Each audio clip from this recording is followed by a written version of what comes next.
you as a counseling psychologist and other mental health practitioners all out there, what it is like to be you guys, like what are the joys, the challenges and nuances that come with being part of this profession? As much as I love what I do, I really enjoy what I do. It really gives me a kick. Mm-hmm. That one positive stroke that I hear from my client, from a long-term client, really plays with my head and like it motivates me. And those are the joys that we do what we do, the reasoning of what we do what we do. But also it's an extremely draining job. It's very exhausting, and it's also very overwhelming. In order to be able to, because these stories, these experiences, these realities that we get to hear from different people is so diverse, and at times it's very overwhelming and it's very vulnerable. Yeah, and often I do bring that up in session also, like, you know what, listen, what you've shared right now, I think I am sitting with this feeling. And then we talk about how it's impacting me, how it's impacting the client to what they've shared, how it's impacting them to what I have shared about how I'm feeling and all of it. So Mm-hmm.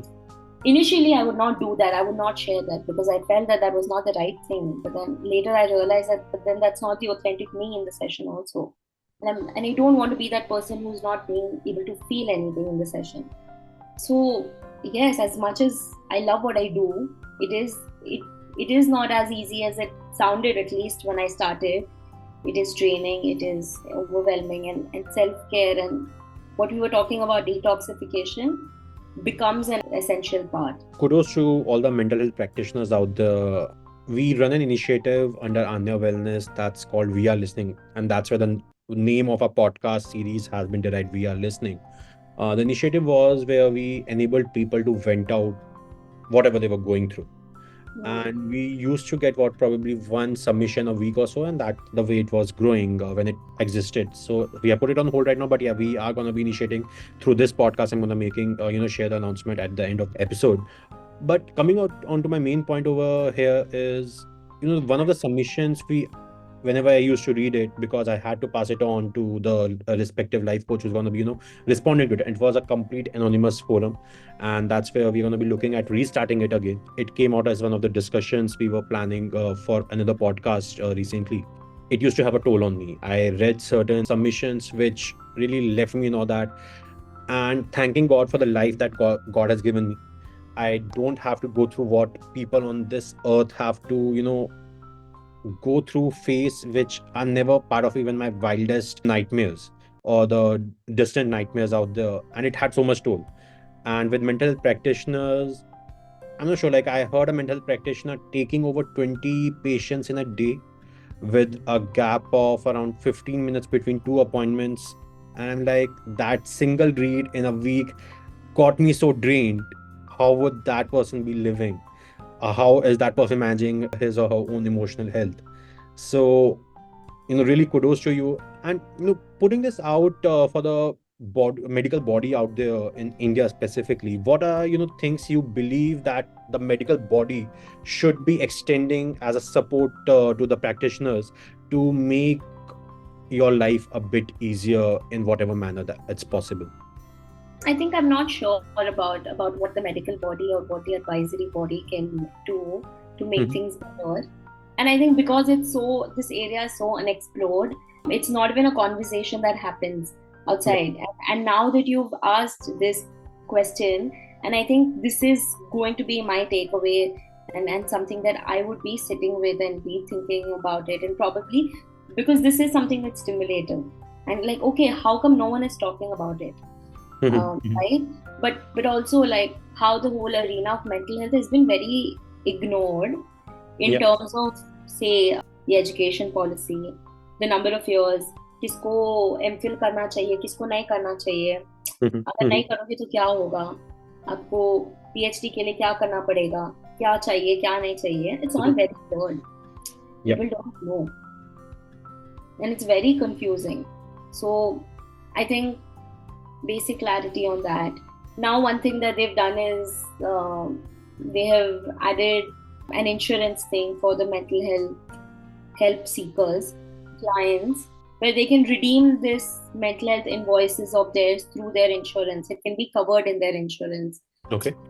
So that talks about the importance of like, okay, it's not just your physical health bills that can be covered through your insurance or something that's grave, but then also your mental health. As a therapist, I'm not sure what is it that I'd want to ask from the advisory body. And I think that is something that I want to take away and think about it. The standardization around the prices, like I have before we really got into the B2B model of providing a tech platform to wellness experts, Anya Wellness used to be the enabler for finding new customers for our mental health practitioners in the aggregator network that we were building. And one of the questions that often used to come to us was, why is this coach or psychologist charging this much?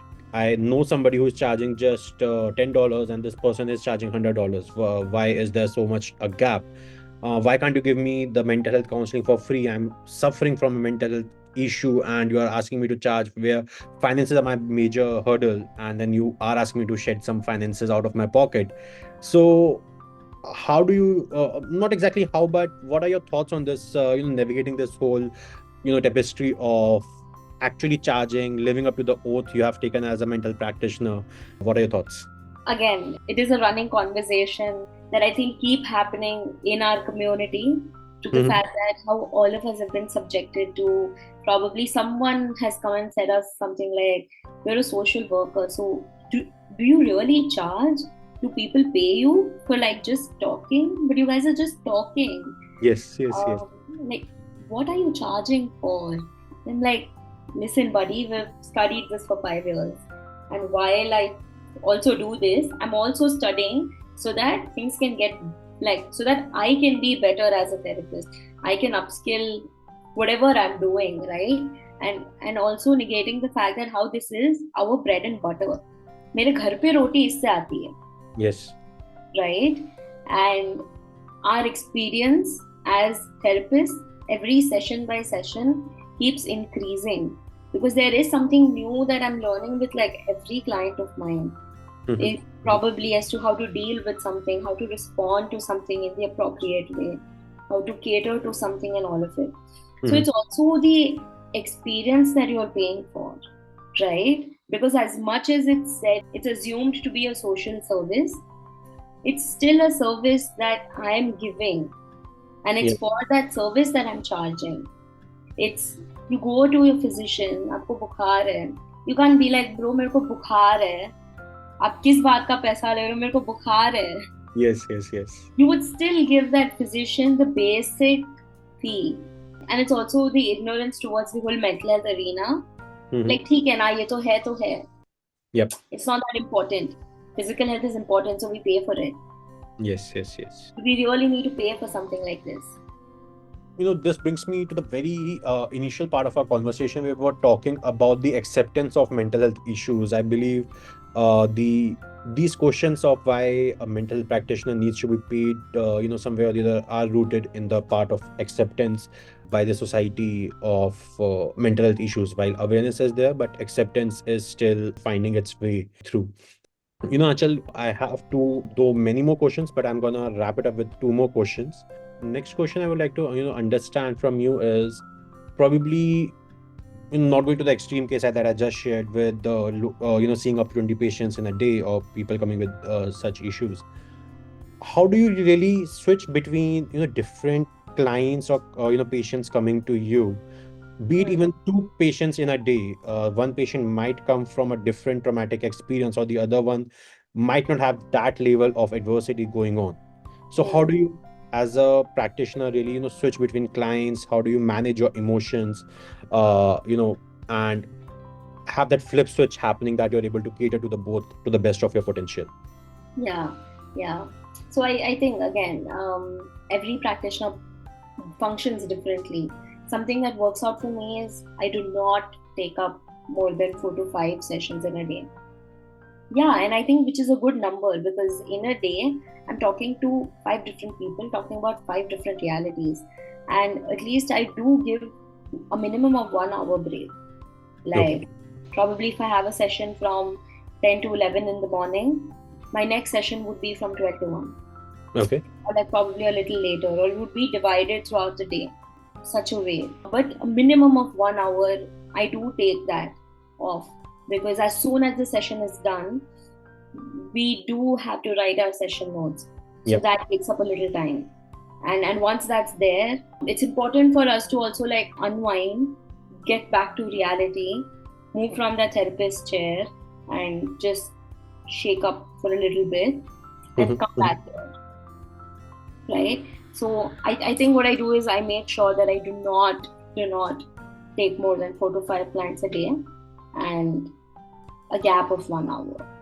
Makes sense. And the next question and the final question from my end would be around a similar lines where a lot of individuals come back from their workplace with aggravated emotions of irritation, frustration at homes just because of a minor issue that might have happened at their workplace. It could be a negative feedback coming in for your work or XYZ. But in case of mental health practitioners, you are already dealing with the aggravated emotions of your patients.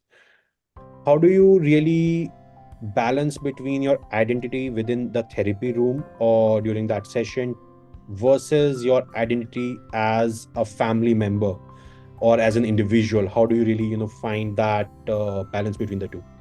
Yeah. So I think one of the basic thing is, as I mentioned a little while ago, detoxification and self-care becomes really important as a tool. So I make sure to attend my supervision sessions often, where Mhm. I'm able to talk about different things, different feelings that I sit with when I talk to my clients and all of that. And also being consistent and regular to my therapy as a client. So I also go to therapy. And because there are certain things that can emerge for me as a therapist in terms of probably something very similar that the client is saying, maybe I might have experienced and it's bringing up something for me. Mhm, So I mhm. take it back to these two places, like either my therapy or my supervision, and be able to explore my feelings there. But apart from that, initially it was difficult, but also now it's easier to know that okay, now the moment I sit on the therapist chair, there's this identity that I take up, and the moment I move out of that chair, there's also beyond Aanchal as a therapist, Mhm, mhm. right? If something's really overwhelming and I'm really sitting with like something that's moved me, for an immediate basis, either I make sure to not interact with anyone, that okay, listen, I need a little time and I will come back. I take that space. I ask for that space, that I need that space, I need to process, and I will come back. Yeah. Apart from that, I think outside therapy room, something that helps for me is music, books. I travel a lot. That helps. Food helps. Okay. So these different things. Amazing, Archit. Any final thoughts for our listeners out there with the points that we have discussed or anything apart from the points that we've discussed? I think the only thing that I want to say is by this podcast, my main aim is not to push you or push anyone towards therapy, because, again, while therapy is one kind of approach or a way to feel better and heal, it's not the only way, right? It may work for some people and it may not work for some people, and that's okay. As long as you're getting the right help that you're needing to be better and to feel better, that's okay. And I think I would want to say something that I often say is, in this world where a selfless nature is glorified, be like, okay, listen, be for the other person first and then be for yourself. I majorly also come from a school of thought that if you're not there for yourself, who will be there for you? If you're not, if not you for you, then who for you? So again, like, my main thing by saying this is, I think it's high time for you to start realizing and start giving that importance to yourself that you really deserve, and start caring for yourself like how you care for the people you love. Amazing. And I would just put in a different context that charity begins at home. So be there for your own mental health first and then for others. And thanks a lot, Achal, for being on the podcast. Thank you so much, Pulkit. It was really nice talking to you. Same here, Achal. And listeners, if you have any questions or any thoughts, please feel free to share it as comments or DM to us. And yes, as I was mentioning, we are restarting our initiative. We are listening, where we enable you to anonymously vent out any mental health issue or anything that's bothering you. You can come and vent it out on our platform, and the links to it are shared in the description below on all our platforms. So, thank you, and we are listening. Thank you.